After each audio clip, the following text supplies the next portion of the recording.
लोग आशा करता हूँ आप लोग बहुत अच्छे ही होंगे। आज मैं आप लोगों के सामने कक्षा 12 का जो पोइट्री सेक्शन का एक महत्वपूर्ण पोएम है। पोएम का नाम है सॉन्ग ऑफ माई सेल्फ। देख लीजिए पोएम को एक बार, सॉन्ग ऑफ माई सेल्फ। इसका मैं आप लोगों के सामने लाइन बाय लाइन हिंदी अर्थ बताने जा रहा हूँ।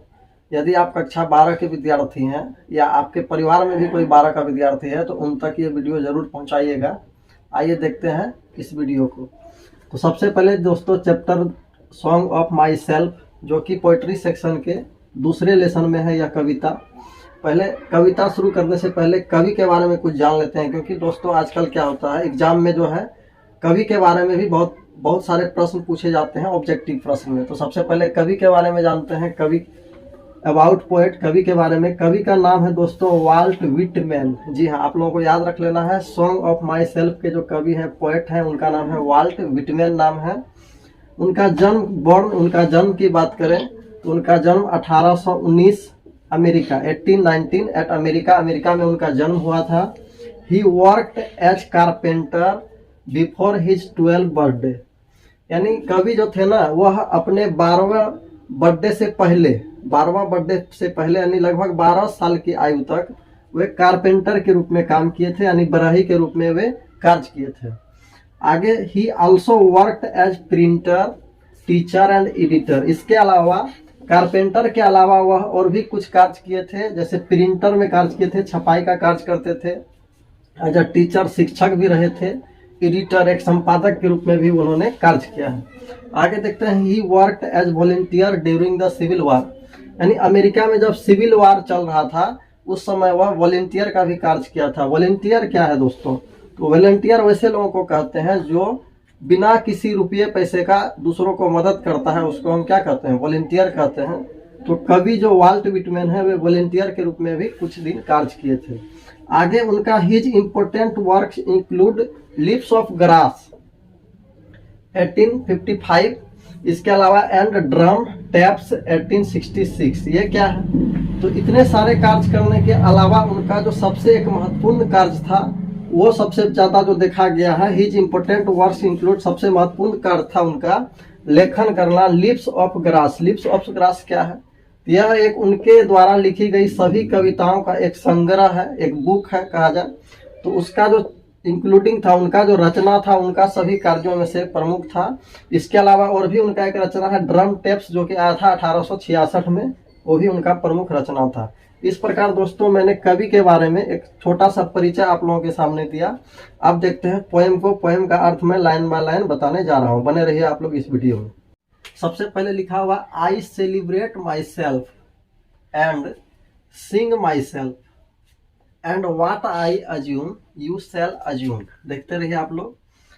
For every atom belongs to me as good belongs to you. यानी इसका अर्थ हो गया, कवि कह रहे हैं आई सेलिब्रेट माई सेल्फ। कवि अपने आप में खुशी मना रहे हैं, आनंद मना रहे हैं, खुद से ही आनंद मना रहे हैं। एंड सिंग माई सेल्फ, खुद से ही वो गा रहे हैं, खुद के लिए गा रहे हैं। कवि अपने ऐसा बता रहे हैं कि कवि खुद से आनंद मना रहे हैं, खुद के लिए गा रहे हैं। आगे एंड वाट आई अजूम, और कवि कहते हैं कि जो मैं अजूम करता हूँ, जो मैं मानता हूँ, यू सेल अजूम, और आशा करता हूँ आप लोग भी क्या करते होंगे, इसको मानते होंगे। जो कवि कह रहे हैं जो मैं मानता हूँ वो आप लोग भी मानते होंगे।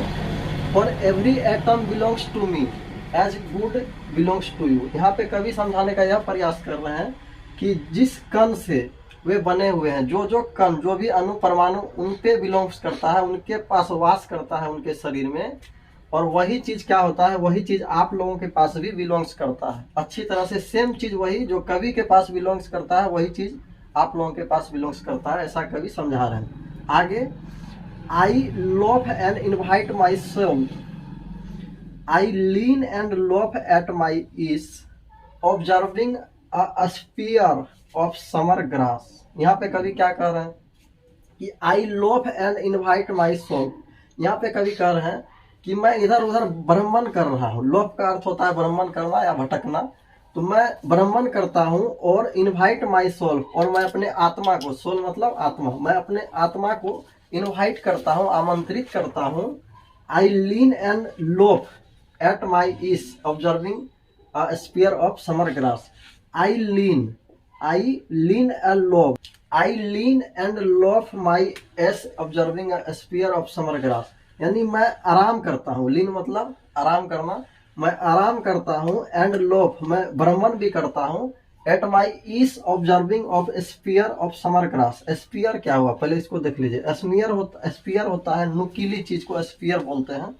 तो समर यानी गर्मी के मौसम में जो घास होते हैं, उन घासों का जो नुकीली चीज होता है ऊपर वाला चीज, उसको हम लोग बोलते हैं स्फीयर। तो गर्मी के मौसम में कभी क्या करते हैं, जो घास है, घास का जो नुकीली चीज है उनको ऑब्जर्विंग करते हैं, उनको देखते हैं, उनको महसूस करते हैं, ऐसा कभी कर रहे हैं, और भ्रमण भी करते हैं, आराम भी करते हैं। आगे माई टंग यानी मेरा जीव, every atom of my blood, मेरे रक्त का प्रत्येक कण अणु परमाणु जो भी छोटे छोटे कण है, मेरे रक्त का प्रत्येक कण फ्रॉम्ड बना हुआ है, from this soul and this air.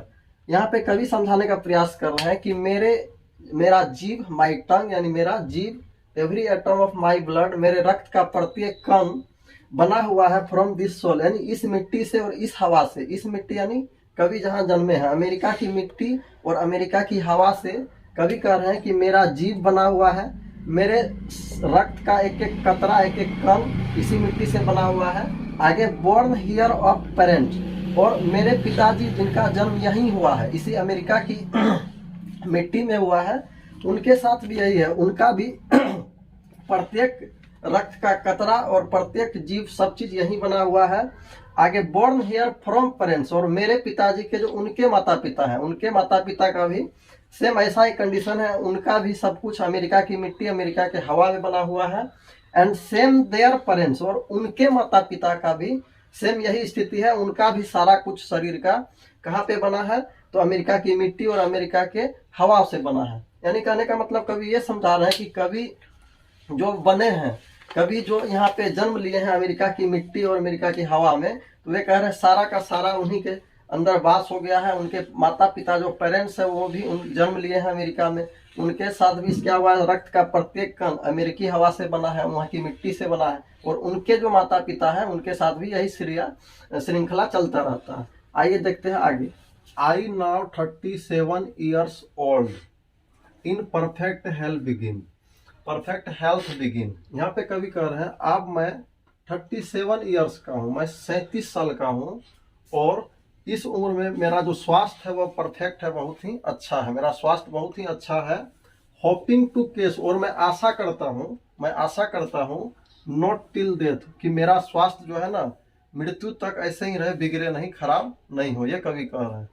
आगे kids and schools in ovens returning back a white sophist at what they are but never forgotten. यहाँ पे कवि कह रहे हैं क्रिस्ट मान्यताएं और धार्मिक रूप का जो भी चीज है, जो धार्मिक मान्यताएं या धार्मिक जो भी रूल है, वो सब कवि चाहते हैं कि भुला दे, सबको कवि चाहते हैं भुला दे, रिटर्निंग बैक वापस भुला दे, लेकिन a white substance of what they are but never forgotten, कवि चाहते हैं भुला देना, लेकिन उनके माइंड में वो सारे मान्यता दोबारा रिटर्निंग आ जाता है, कवि चाह कर भी उन सारे धार्मिक मान्यताओं को भुला नहीं पाते हैं।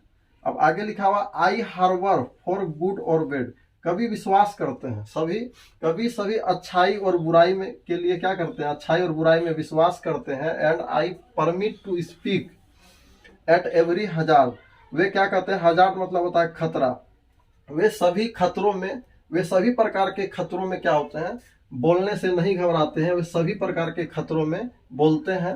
और नेचर विदाउट चेक, और किसी भी प्रकृति को बिना जांच किए हुए सभी खतरे में बोलते हैं, खतरे की प्रकृति को बिना जांच किए हुए कि किस प्रकार का खतरा है, वे बोलते हैं किसके साथ, विथ ओरिजिनल एनर्जी, अपने संपूर्ण ऊर्जा के साथ हुए कहते हैं। दोस्तों इस प्रकार मैंने आप लोगों के सामने कक्षा 12 का जो पोएट्री सेक्शन का सॉन्ग ऑफ माई सेल्फ, इसका जो मैंने संपूर्ण हिंदी है वो बता दिया है। आप लोगों को यदि वीडियो अच्छा लगा हो तो लाइक जरूर करें वीडियो को, और यदि आपके जान पहचान में जो भी कक्षा 12 का विद्यार्थी है उन तक इस वीडियो को शेयर करके जरूर पहुंचाएं। आज के लिए इतना ही, मिलेंगे नेक्स्ट वीडियो में, तब तक के लिए जय हिंद।